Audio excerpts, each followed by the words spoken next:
So this is the initial starting phase here. So we're going to be testing interests as well as ads.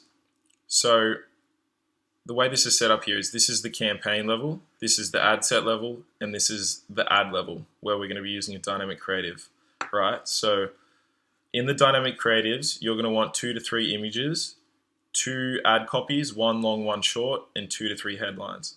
And make sure in each dynamic set that you create that they're drastically different, right? So you want to maximize, your testing. You don't want to be testing things that are like really similar, because then you're not going to get the best like data points to test against.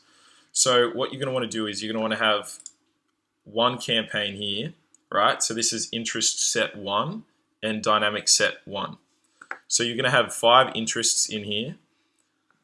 Interest 1, interest 2, interest 3, interest 4, and then you're going to have dynamic set 1 in here. So all these dynamic sets here, these ones, are all the exact same, right? So they're the exact same 2 to 3 images, the exact same 2 ad copies, exact same 2 to 3 headlines, right? So then in the next campaign, you're going to be testing the exact same interests with our second set of dynamic creatives. So these dynamic creatives are completely different to this first set here. And so what we're going to do here is we're going to be testing these 2 different dynamic sets against the same interest so we can see how they perform. And this way we're testing, a lot of variations of images against, the exact same interest so we can compare how they go, right? And while you're doing this, you're also testing the interests to find the interests that are performing well. So with the campaign budget optimization, you're going to want to have it set to minimum $100, just because there are so many combinations and variations that Facebook is going to test against. If you do anything less than this, then it's really going to like string the budget tight against all of those variations. So once you have this set up and you can launch this, you let it run for a day or 2, or preferably a day. After a day, you want to check the results, right? So then after you let it run, you want to analyze the results. So on the second day here, let's just say right here, so interest 1 got 1 sale with dynamic set 1. So out of the dynamic set 1, we only made 1 sale, right? And it was on interest 1. On dynamic set 2, we made 4 sales, 2 sales on interest 1. So to get more detailed into how you can analyze which images and stuff performed well, you can go here, you can use Facebook's breakdown tab, and then under dynamic creatives, you can then select image, ad copy, or headline, and then it will show you the different variations and the data points for those, right? So now in this here, as we just look over these 2 campaigns, we can see that dynamic set 2, so these images and creatives in dynamic set 2 performed a lot better than the ones in dynamic set 1, right?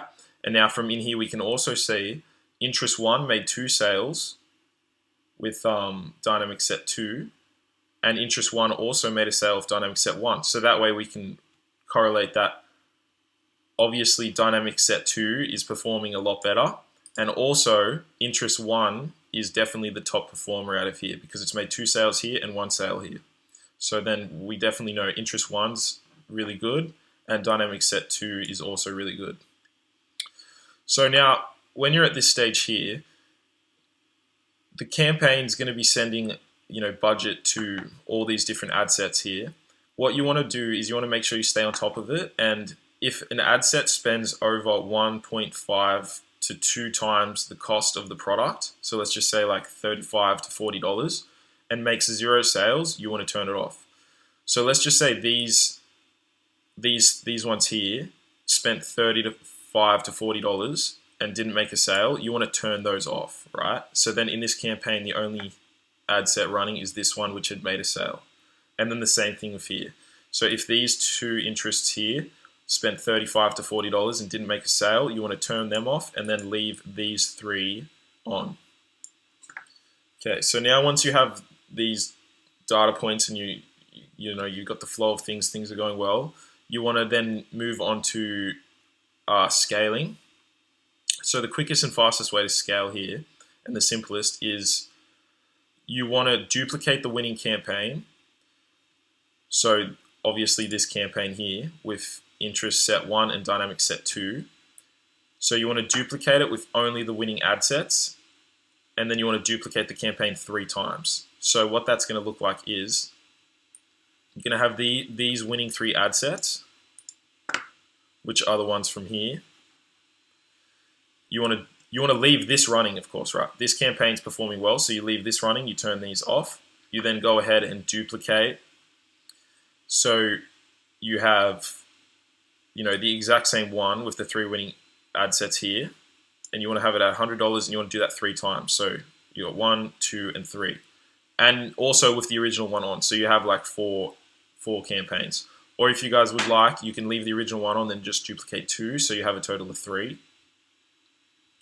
And then so set them at $100 a day, and then watch how they perform, right? So one duplicate might perform really well. The second duplicate might perform well as well, and the third one might not perform. But since they are the exact same duplicates, you might be wondering, well, why aren't they all performing the same? And that's because Facebook's algorithm acts completely different depending on different duplicates and campaigns, and that's why we do duplicate it 3 times.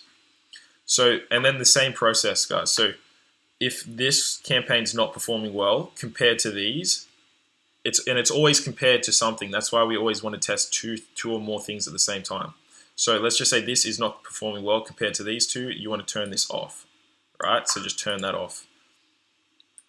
Then you want to also go into these. Like if this is performing well, you want to go into it and see, all right, interest 1 is getting all the sales and these ones aren't.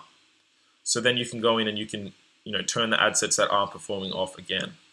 Only after, 1.5 to 2 times the cost of the product, and then you turn it off. Okay? So now you have these that are performing well. Now we'll go into some advanced scaling. All right, so to get into the advanced scaling, what you want to do is, after analyzing these campaigns, we can see, all right, this duplicate interest 1 and 2 performed really well, and in this CBO, interest 1 and 2 also performed well. So then we can tell, all right, interest 1 and 2 are definitely the top performers. So now what we can do is we can isolate those interests into their own campaigns and start scaling them up by themselves, all right? So now what you're going to want to do here is you're going to want to make a brand new CBO, and per CBO, there's only 1 interest in the campaign. So for, let's just say, the CBO interest 1, right? And then within that, you have 3 ad sets. All 3 ad sets are with the same interest, and the only variation you have on them is the conversion window, right? So you're going to find this in the ad set level. The conversion window is in the ad set level at the bottom. And there's going to be 4 options, right? So I like to just test these 3 options: 7 or 1 day view, 7 click or 1 day view, 7 click or view, or 1 day click or view, right? So you can see these here. You're going to want to have 3 ad sets with the only variation being the conversion window, right? And of course, in these ad sets, you have these ones here, right? So these are in here, of course. Just to make it simpler, these are all in here. You got the same dynamic creative in the ad sets here, right? So now you want to do the exact same thing with interest 2, right? So interest 2, 3 ad sets with the same interest, and then the 3 different conversion windows, and then the same thing for interest 3, or the interests that are performing well. Okay, now so after you create these campaigns, you're in the first section of scaling here. You want to let them run, and then after they run, what you want to do is you want to monitor them, and you want to make sure that the ad sets, if they spend 1.5 to 2 times the cost of the product with 0 sales, you want to turn that off. So, after the next day, this is an example of some results you might see. So interest 1 campaign, this ad set made 2 sales, and then this ad set made 2 sales.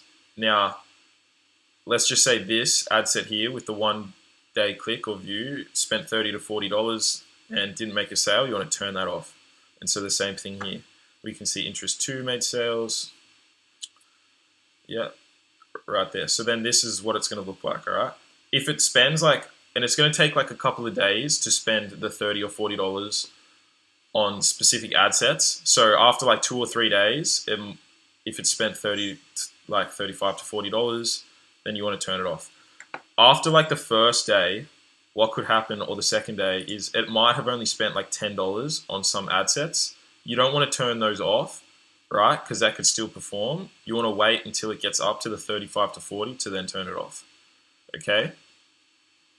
So now from here, this is where it gets pretty simple here. So once you have these interests that are performing well, all right, so you can probably isolate one interest performing better than the others. So obviously interest 1's performing the best, interest 2 is performing the second best, and interest 3 is performing the third best, as you can tell by the sales.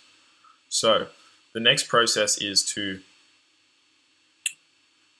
duplicate out each of these campaigns again 3 times, right? So you now have 3 of these here, and then 3 of interest 2, and then 3 of interest 3, right? So you have 3 times these campaigns, and you want to let them run, and it's the exact same process that we just went through. You want to monitor them, you want to turn off the worst performing campaigns and leave the top performing campaigns on, and it's also crucial to go into the ad sets and make sure you're turning off the worst performing ad sets.